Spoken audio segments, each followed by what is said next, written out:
নমস্কার আমার প্রিয় দর্শক বন্ধুরা, আজ আপনাদের দর্শন করাবো ওমকারেশ্বর জ্যোতির্লিঙ্গ।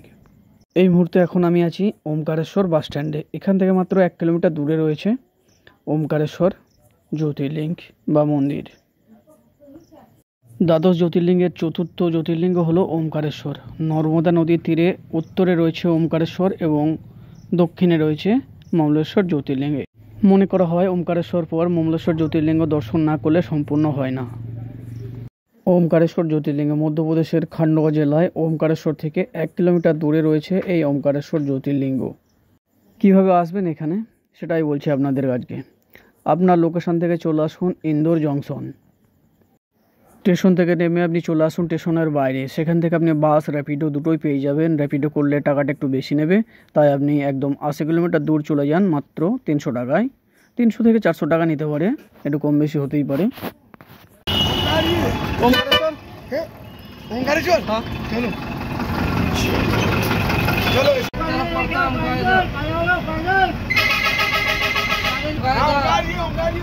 আড়াই ঘন্টা, 2 ঘন্টা 30 মিনিট।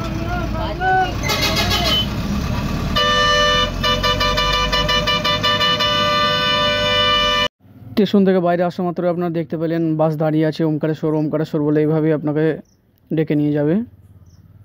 এভাবে আপনি বাসে করে 3 ঘন্টার মধ্যে পৌঁছে যাবেন ওমকারেশ্বর।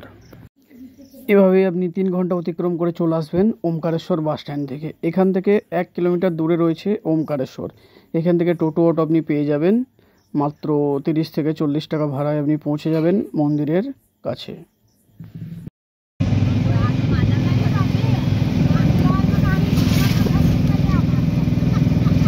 টোটোওয়ালাদের কিচ্ছু বলতে হবে না, আপনি বলার আগেই ওরাই আপনাকে চিল্লে চিল্লে বলবে ওমকারেশ্বর ওমকারেশ্বর। তো আপনি বসবেন আর চলে যাবেন ওমকারেশ্বর মন্দিরের কাছে। তো এইভাবে টোটোয় করে আপনি চলে আসুন মন্দিরের কাছে। এখানে একদিনেই হয়ে যাবে। মন্দিরের সামনে থেকে শুরু করে একদম মন্দিরের আশেপাশে অনেক দোকানপাট আছে। তো আপনি এখান থেকে এত দূর থেকে না নিয়ে গিয়ে আপনি মন্দিরের কাছ থেকেই পুজোর সামগ্রী নিলে ভালো হয়। আপনাকে বয়ে নিয়ে যেতে হবে, নাহলে এখান থেকে আপনাকে অনেকটা রাস্তা আপনাকে এদিক ওদিক করে যেতে হবে। এই রাস্তা দিয়ে আপনাকে সোজা যেতে হবে একদম মন্দিরের দিকে। আর সামনেই পড়বে একটি নদী, যেটা হলো নর্মদা নদী। তো ছোট্ট একটা ব্রিজ আছে, সেইখান দিয়ে আপনারা এবার যাব। আর ওই দূরে একটা মূর্তি দেখতে পাওয়া যাচ্ছে, আদি শঙ্করাচার্যের মূর্তি পাহাড়ের ওপরে আছে। এখানে আপনি হোটেলও পেয়ে যাবেন। হোটেল ওই খুব একটা যে বেশি, এখানে খুব একটা বেশি নয়, আপনি 800-1000-এর মধ্যেই পেয়ে যাবেন হোটেল।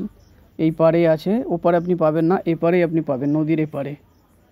আর এটি হলো একমাত্র নর্মদা নদী যেটি পূর্ব থেকে পশ্চিমে প্রবাহিত হয়েছে। এবার আপনি ব্রিজের ওপার থেকে চলে আসুন এপারে। এপারে রয়েছে নদীর উত্তরে রয়েছে ওমকারেশ্বর জ্যোতির্লিঙ্গ এবং দক্ষিণে রয়েছে মমলেশ্বর। তো প্রথমে আপনি ওমকারেশ্বর দর্শন করে নেবেন, তারপর দর্শন করবেন মমলেশ্বর। এবার আমি ওপারে গিয়ে পুজোর কিছু সামগ্রী নিয়ে নেব এবং মন্দিরের উদ্দেশ্যে রওনা দেব। আপনিও চলুন আমার সঙ্গে। एक बेसन फ्राई देते हैं ये रेडी हो गया और तो कौन नहीं खुश हो एक दीजिए एक। এটি হলো ওমকারেশ্বর মন্দির। এখানে মহাদেব ওমকারেশ্বর জ্যোতির্লিঙ্গ রূপে আবির্ভূত হয়েছিলেন। চলুন এবার আপনার মন্দিরে প্রবেশ করব। আপনাকে মোটামুটি 4 থেকে 5 ঘন্টা লাইনে আপনাকে দাঁড়াতেই হবে। প্রচুর ভিড় হয়েছিল। আপনি যদি দুপুরের দিকে এসে পৌঁছান, দুপুরের দিকে মহাদেবের ভোগ আরতি হয়, এই সময় একটু মন্দির বন্ধ থাকে, এই জন্য ভিড় একটু বেড়ে যায়। তো আপনি যদি দুপুরের দিকে প্রবেশ করেন তো আপনাকে অনেকক্ষণ লাইনে দাঁড়াতে হবে। এখন আমরা এসে গেছি মন্দিরের একদম সামনে। ওই যে সামনে যেটা দেখছেন এটা হলো একদম মন্দিরের সামনে। এবার আমরা ধীরে ধীরে পৌঁছে যাব মন্দিরের সামনে। এখানে কিন্তু আপনি ওমকারেশ্বর জ্যোতির্লিঙ্গকে স্পর্শ জলাভিষেক কিছুই করতে পারবেন না। সামনে একটা কাঁচের ব্যারিকেড দিয়ে ঘেরা আছে। আর মন্দিরটি ছোট হয়, প্রচুর পরিমাণে ভিড় হয়। তো আপনাকে ধীরে ধীরে প্রবেশ করতে হবে। বয়স্কদের একটু অসুবিধা অবশ্যই হবে, তো ধীরে ধীরে প্রবেশ করতে হবে মন্দিরের দিকে। তো এই হলো ওমকারেশ্বর। এবার আপনার ইচ্ছা হতেই পারে মা নর্মদা নদীর তীরে স্নান করবেন বা নৌকায় করে একটু ঘুরবেন।